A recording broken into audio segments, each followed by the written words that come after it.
তো এই শর্ট টাইমের ভিতরে যে একটা টিম রেডি হওয়া, তাছাড়া আমাদের লিগ শেষ হয়েছে প্রায় 2 মাস আগে। তো এই ক্ষেত্রে অনেকটা চ্যালেঞ্জিং, আমাদের এটা সবাইকে মানিয়ে নিতে হবে।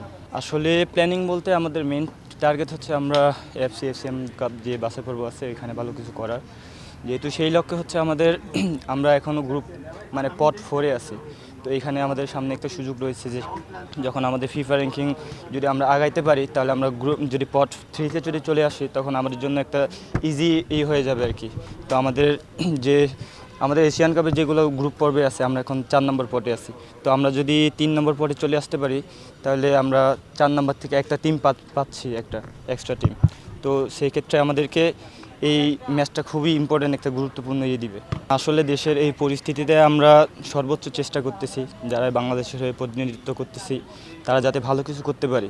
কারণ এই মুহূর্তে আসলে সবাই মন মানসিকতার দিক দিয়ে একটু আছে। তো এই ক্ষেত্রে হচ্ছে আমাদের বাংলাদেশের যে অনূর্ধ্ব-20 যে ফাইনালে উঠছে, এটা অনেক আমাদের জন্য গুড সাইন। তো আমরাও চেষ্টা করব যাতে আমরা যে নেক্সট ম্যাচগুলো আসছি এইগুলা উইন করে আমরা একটু ফিফা র্যাঙ্কিং যদি আগাইতে পারি, তাহলে আমাদের জন্য এশিয়ান কাপের জন্য আরও একটু সোজা হবে। ইয়াংদের সাথে কথা হয়েছে জি আসলে গোলকিপার আছে আসিফ, জি জি ওর সাথে কথা হয়েছে কিনা? আসলে হ্যাঁ, আমাদের প্রায় সময় কন্ট্যাক্ট আছে সবার সাথে, যেহেতু সবাই প্রিমিয়ার লিগে খেলে। তো আমরা আমাদের সাইড থেকে চেষ্টা করেছি অ্যাপ্রিসিয়েট করার। তো ফাইনালে অবশ্যই শুভকামনা থাকবে, যাতে বাংলাদেশের হয়ে একটু ভালো কিছু উপহার দিতে পারে। ইনশাল্লাহ আমরা একটা প্যান্ডামিক সিচুয়েশন পার করলাম বাংলাদেশের।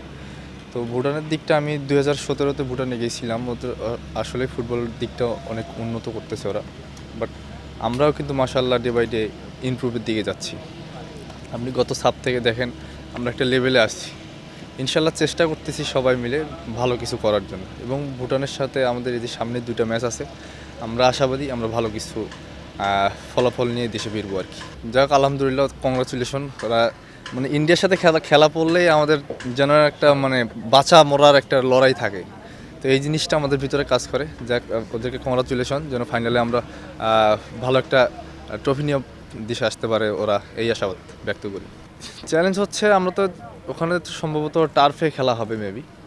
তো আমাদের তো প্রস্তুতিটা ওভাবেই নিতে হবে, হার্ড মানে পাওয়ার ট্রেনিং। যেমন আমরা বিগত 1 সপ্তাহ আমাদের কোচ আমাদের একটা শিডিউল দিয়েছিল। তো আমরা ওই শিডিউল অনুযায়ী কাজ করছি পার্সোনালি, যেহেতু অফ সিজন ছিল। তো ইনশাল্লাহ ওভারঅল আশা করা যাচ্ছে যে ভালো কিছু আমরা ইনশাল্লাহ করব। ঠিক আছে ভাই, আসসালামু আলাইকুম।